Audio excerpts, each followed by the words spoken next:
તો હવે નજર કરીએ સુપરફાસ્ટ સમાચાર પર। આઈપીએલના ચાહકો માટે માઠા સમાચાર। વરસાદને કારણે આઈપીએલ મેચમાં વિઘ્નની હવામાન નિષ્ણાંત અંબાલાલ પટેલની આગાહી। સાંજના સમયે વાદળો ઘેરાવાની સાથે મેચ દરમિયાન વરસાદી છાંટા પડે તેવી પણ શક્યતા। અમદાવાદમાં યોજાનાર આઈપીએલની ફાઇનલને લઈને ક્રિકેટ ચાહકોમાં ભારે ઉત્સાહ જોવા મળી રહ્યો છે। બેંગ્લોર અને પંજાબ વચ્ચેની ફાઇનલ જોવા માટે અમદાવાદ એરપોર્ટ પર આવતી ફ્લાઇટ ફૂલ। ફાઇનલ મેચ જોવા દેશભરમાંથી ક્રિકેટ પ્રેમીઓ અમદાવાદમાં ઉમટ્યા। મુંબઈ, દિલ્હી અને ચંદીગઢ, અમૃતસર અને બેંગ્લોરથી આવતી ફ્લાઇટ્સના સ્ટેટસ પણ ફૂલ બતાવી રહ્યા છે। દેશના પૂર્વોત્તરના રાજ્યોમાં પૂરનો પ્રકોપ। પૂર અને લેન્ડસ્લાઇડથી 40 લોકોના મૃત્યુ થયા છે। મણિપુર, અસમ, સિક્કિમ અને અરુણાચલમાં વરસાદે કહેર વર્તાવ્યો। સિક્કિમમાં 2 વર્ષ પછી ફરી કુદરતનો કહેર। અસમમાં પૂરથી 4 લાખ લોકો પ્રભાવિત થયા। પૂરથી 10 લોકોના મૃત્યુ થયા। મણિપુરમાં 48 કલાકથી ભારે વરસાદ અને પૂરથી 19,000થી પણ વધુ લોકો પ્રભાવિત। અરુણાચલ પ્રદેશમાં ભારે વરસાદ અને પૂરને કારણે 10 લોકોના મૃત્યુ થયા। 23 જિલ્લાના 156 ગામો પૂરથી પ્રભાવિત। રાહત અને બચાવ કાર્ય પૂરજોશમાં ચાલી રહ્યું છે। મણિપુરમાં ભારે વરસાદથી પૂરની પરિસ્થિતિ નિર્માણ પામી છે। ભારે વરસાદને કારણે 19,800 લોકો પ્રભાવિત થયા।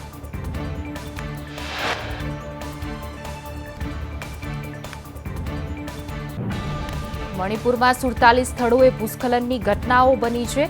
ઇમ્ફાલ અને ઇરીલ નદીઓએ રૌદ્ર સ્વરૂપ ધારણ કર્યું અને એક સ્થળે બંધ તૂટતા આસપાસના વિસ્તારો પાણી થયા।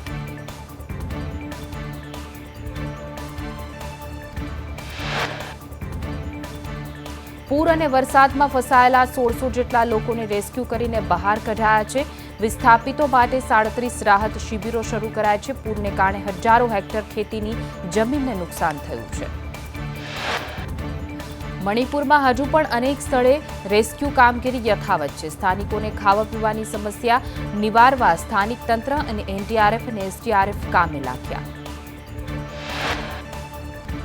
અસમમાં ભારે વરસાદને કારણે પૂરથી 15 જિલ્લાના 4 લાખથી પણ વધુ લોકો પ્રભાવિત થયા। ભારે વરસાદને કારણે અસમની અનેક નદીઓ ગાંડીતુર બની છે। 155 રાહત શિબિરો શરૂ કરવામાં આવી। અસમના લખીમપુરમાં વહેલી સવારથી વરસાદ। બ્રહ્મપુત્રા નદીના પાણી અનેક જિલ્લાના ગામડાઓમાં ફરી વળ્યા। શ્રીભૂમિમાં 85,000 અને નાગાવુમાં 62,000 લોકો પૂરથી પ્રભાવિત થયા। આજે રાજ્યમાં હળવા વરસાદની આગાહી। ઉત્તર અને દક્ષિણ ગુજરાત તેમજ સૌરાષ્ટ્રમાં વરસાદની આગાહી। ઉત્તર ગુજરાતમાં બનાસકાંઠા, સાબરકાંઠા, પાટણ, મહેસાણા અને અરવલ્લીમાં વરસાદની આગાહી। અમદાવાદ અને ગાંધીનગરમાં પણ વરસાદની શક્યતા વ્યક્ત કરાઈ। મધ્ય ગુજરાતમાં વડોદરા, આણંદ, દાહોદ, મહીસાગર અને છોટાઉદેપુરમાં વરસાદની આગાહી। તો દક્ષિણ ગુજરાતમાં નર્મદા, ભરૂચ, સુરત, તાપી, ડાંગ, નવસારી અને વલસાડમાં પણ વરસાદની શક્યતા। સૌરાષ્ટ્રના 5 જિલ્લામાં વરસાદની આગાહી। સુરેન્દ્રનગર, ભાવનગર, અમરેલી અને ગીર સોમનાથમાં વરસાદની આગાહી। તો બોટાદ અને દીવમાં પણ વરસાદની સંભાવના। વલસાડના વાપીમાં ધોધમાર વરસાદથી ચારેકોર પાણી થયું। વાપી શહેર અને આજુબાજુના અનેક વિસ્તારોમાં વરસાદ। દાહોદ જિલ્લામાં મોડી રાત્રે વરસાદ। લીમખેડામાં ભારે પવન સાથે વરસાદ। ફતેપુરા, ઝાલોદ, ધાનપુર અને ગરબાડામાં પણ વરસાદી માહોલ છવાયો। ભારે વરસાદને કારણે રસ્તાઓ પર પાણી ફરી વળ્યા। છોટાઉદેપુર જિલ્લાના વાતાવરણમાં પણ પલટો આવ્યો। છોટાઉદેપુર શહેર અને આજુબાજુના વિસ્તારમાં ઝરમર વરસાદ। છોટાઉદેપુરમાં વરસાદ પડતા વાતાવરણમાં ઠંડક પ્રસરી। રાજ્યમાં 11 જૂન બાદ ચોમાસું સક્રિય થવાની હવામાન નિષ્ણાંત અંબાલાલ પટેલની આગાહી। 13 જૂન બાદ રાજ્યના પૂર્વ ભાગોમાં અતિ ભારે વરસાદની શક્યતા। અંબાલાલ પટેલે કહ્યું કે હવે ચોમાસું ધીરે ધીરે સક્રિય થશે। 8 થી 12 જૂન મહારાષ્ટ્રમાં વરસાદ થવાની શક્યતાઓ। 12 થી 18 જૂન વચ્ચે ગુજરાતમાં વરસાદ થવાની શક્યતા। 12 થી 18 જૂન વચ્ચે સૌરાષ્ટ્ર, દક્ષિણ ગુજરાત અને મધ્ય ગુજરાતમાં વરસાદની આગાહી. પંચમહાલ, દાહોદ અને લીમખેડામાં 13 જૂન બાદ વરસાદ આવશે. એએમસી હવે આઈએમડી પાસેથી લેશે વરસાદના ડેટા. અમદાવાદ મનપા પાણીનો ઝડપથી નિકાલ કરશે. વરસાદની આગાહી સમયે તૈયારી માટે ડેટા લેવામાં આવશે. ક્યાં વધુ કે ઓછો વરસાદ પડી શકે તે ડેટા લેવાશે. ડેટાના આધારે એએમસીની ટીમ ત્યાં ખડે પગે રહેશે. વરસાદી પાણીનો ઝડપી નિકાલ કરવા વિશેષ સ્ટાફ. એએમસી દ્વારા 146 વોટર લોગિંગ સ્પોટ ડિટેક્ટ કરાયા છે. અમદાવાદમાં 147 જગ્યાએ વરસાદી પાણી ભરાઈ શકે છે. અમદાવાદમાં એએમસીની પ્રી મોન્સૂન કામગીરી. શહેરના વિવિધ વિસ્તારોમાં કામગીરી હાથ ધરાઈ. ઘાટલોડિયામાં એએમસી તંત્ર દ્વારા કામગીરી. પાણી ભરવાની સમસ્યા દૂર કરવા માટે કામગીરી કરાઈ. 5 દિવસમાં કામગીરી પૂર્ણ કરવા સૂચના અપાઈ છે. પાણી ભરાવવાની સમસ્યા થશે તો કરાશે કાર્યવાહી. જવાબદાર અધિકારીએ સામે લેવાશે પગલાં. રાજકોટ જિલ્લા પોલીસ વડા હિમકરસિંહ કોરોના પોઝિટિવ થયા છે. હિમકરસિંહ હાલ હોમ આઇસોલેટ છે. શહેરમાં કોરોનાના કેસમાં સતત વધારો થઈ રહ્યો છે. રાજકોટમાં આજે વધુ 8 પોઝિટિવ કેસ નોંધાયા. કોરોનાના વધતા કેસને લઈને આરોગ્ય મંત્રી ઋષિકેશ પટેલનું નિવેદન. કહ્યું કે કોરોના ઓમિક્રોન વેરિયન્ટનું સબ વેરિયન્ટ છે. વધતા કેસથી ચિંતા વ્યક્ત કરી હતી. આ હવે એક સબ વેરિયન્ટ ન્યુમોનિયા માફક છે. સમયસર સારવાર ન લેતા મૃત્યુ થયું હોઈ શકે.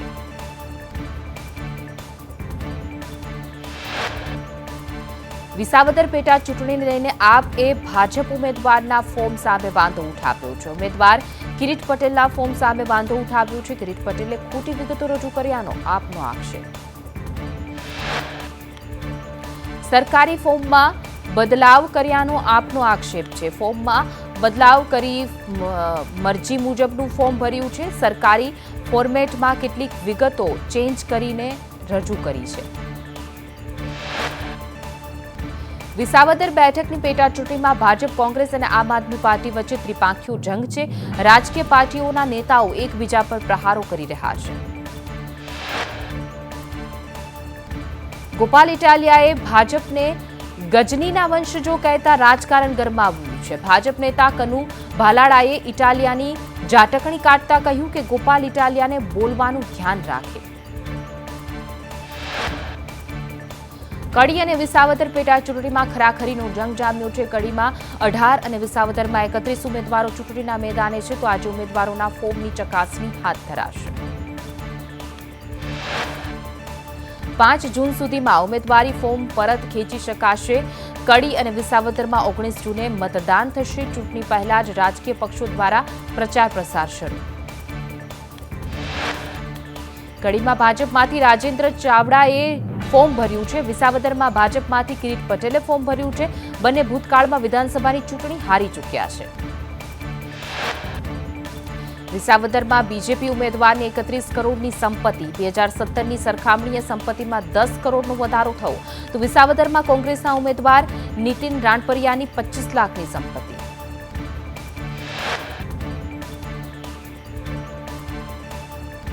વડોદરામાં બરોડા ડેરીના કૌભાંડનો વિવાદ વકર્યો છે. દિનુમામાના આક્ષેપ પર અજીત ઠાકોરની ચેલેન્જ. દિનુમામાને જાહેરમાં ચર્ચા કરવા કરી ચેલેન્જ. વર્તમાન સત્તાધીશે મંડળીઓની ઘોર ખોદી નાખી. 10 પાસ સુપરવાઇઝરે 90 લાખનું મકાન બનાવી દીધું. સુપરવાઇઝરે 90 લાખના મકાન કેવી રીતે બનાવી શકે? ભરૂચમાં મનરેગા કૌભાંડમાં સાંસદ મનસુખ વસાવાનું નિવેદન સામે આવ્યું. 2 થી 3 વર્ષ પછી તપાસ થાય તે અયોગ્ય કહેવાય. સિસ્ટમમાં સુધારો કરવો જોઈએ. યોજનાઓની સફળતા માટે સિસ્ટમમાં સુધારો જરૂરી.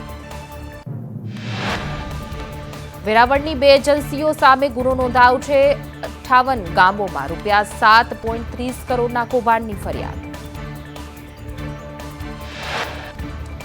ખેરાલુની સહકારી મંડળીમાં ₹47.38 લાખની ઉચાપત. તત્કાલીન મંત્રી જશુ ચૌધરી સામે ફરિયાદ. 2020 થી 2023 દરમિયાન ઉચાપત કરાઈ.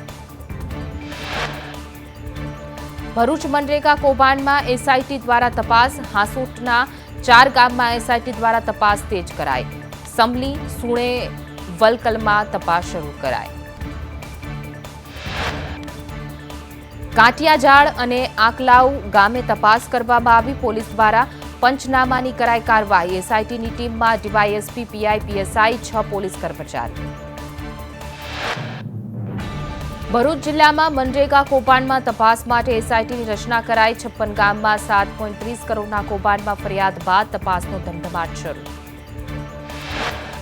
વેરાવળની 2 એજન્સીઓ જલારામ અને મુરલીધર એન્ટરપ્રાઇઝ સામે ફરિયાદ કરાઈ. આધારિત આઉટસોર્સ કર્મચારી સામે ફરિયાદ. પોલીસ દ્વારા દસ્તાવેજી પુરાવા એકત્ર કરી તપાસ હાથ ધરી. ભરૂચના આમોદ, જંબુસર અને હાંસોટ તાલુકાના ગામોમાં મનરેગા હેઠળ રોડ અને રસ્તાના કામમાં ગેરરીતિ થઈ છે. ખોટા બિલ પાસ કરાવી રૂપિયા 7.30 કરોડની ઠગાઈ બદલ ભરૂચ પોલીસમાં ફરિયાદ. ઓપરેશન ગંગાજળ હેઠળ વધુ એક કાર્યવાહી. વન વિભાગના 2 અધિકારીને ટર્મિનેટ કરવામાં આવ્યા. બંને અધિકારી સામેની તપાસ બાદ સરકારનો નિર્ણય. પરિક્ષેત્ર વન અધિકારી વિજય ચાવડાને ટર્મિનેટ કરાયા છે, તો પરિક્ષેત્ર વન અધિકારી આકાશ પડસાલાને ટર્મિનેટ કરાયા છે. પ્રોબેશન્સ પિટિશનમાં બંને અધિકારીઓ સામે પગલાં લેવાયા. અમદાવાદના સરસપુર રખિયાલમાં પાણીની સમસ્યા. પીવાનું પાણી ન આવતું હોવાથી લોકોમાં રોષ. છેલ્લા 3 મહિનાથી લોકો પાણી વગર પરેશાન. એએમસીમાં અનેક રજૂઆત બાદ પણ સમસ્યા યથાવત. વહેલી સવારથી મહિલાઓ પાણીની રાહ જોઈ રહી છે. અધિકારીઓ પાણી આવશે તેવું આશ્વાસન આપે છે. એએમસીને જાણ કરીને ત્યારે પાણીનું ટેન્કર મોકલે છે. પાણીનું ટેન્કર ક્યારે આવશે તેનો સમય નક્કી નહીં. સ્થાનિકોએ કહ્યું કે અમે સવારથી જ પાણીની રાહ જોઈએ છીએ. એક ટીપું પાણી નથી આવતું. ટેન્કર માટે કહીએ તો ટેન્કર સાંજે આવે છે. સુરતમાં માસૂમના મોત બાદ પણ તંત્ર નિંદ્રામાં. દિલ્હી ગેટના મુખ્ય રસ્તા પર 15 ફૂટ ઊંડી મોતની ખુલ્લી ગટર જોવા મળી. ખુલ્લી ગટરના કારણે ગમે ત્યારે દુર્ઘટના સર્જાઈ શકે છે. રત્ન કલાકારો માટે યોજના શરૂ કરવા કવાયત. સરકાર દ્વારા સહાય યોજના જાહેર કરાઈ. રત્ન કલાકારોએ સહાય માટે ફોર્મ ભરવા પડશે. સુરત કલેક્ટરના અધ્યક્ષ સ્થાને બેઠક મળી હતી. 2 દિવસમાં વેબસાઇટ પરથી ફોર્મ લેવાના રહેશે. કલેક્ટર ડીઈઓની વેબસાઇટ પર ફોર્મ મુકાશે. જિલ્લા ઉદ્યોગ કેન્દ્રની વેબસાઇટ પર ફોર્મ મુકાશે. ફોર્મ સબમિટ કરવાના સ્થળની કરાશે જાહેરાત. સુરતમાં સિટી બસના 218 ડ્રાઈવર બ્લેકલિસ્ટ કરાયા છે. યાત્રીઓ હેરાન કરતા હોવાની ફરિયાદ બાદ કાર્યવાહી હાથ ધરાઈ છે. બસના કંડક્ટર અને ડ્રાઈવર દ્વારા હેરાનગતિની ફરિયાદ મળી હતી. સુરતમાં 17 મહિનામાં 1032 કંડક્ટરને બ્લેકલિસ્ટ કરી દેવામાં આવ્યા. પૈસા લઈને ટિકિટ નહીં આપતા હોવાની ફરિયાદ લોકોએ કરી હતી. કચ્છમાં દંપતી ડિજિટલ એરેસ્ટનું ભોગ બન્યું છે. ભજપુરના દંપતી પાસેથી રૂપિયા 21 લાખ પડાવ્યા. મુંબઈ ક્રાઇમ બ્રાન્ચ સુપ્રીમ કોર્ટના જજની ઓળખ આપી હતી. મની લોન્ડરિંગનો કેસ થયાનું કહી દંપતીને ડરાવ્યા. સુરતમાં રોગચાળો વકર્યો. ઝાડા ઉલટી બાદ 6 વર્ષીય બાળકીનું મોત થયું. સારવાર મળે તે પહેલા જ બાળકીનું મોત.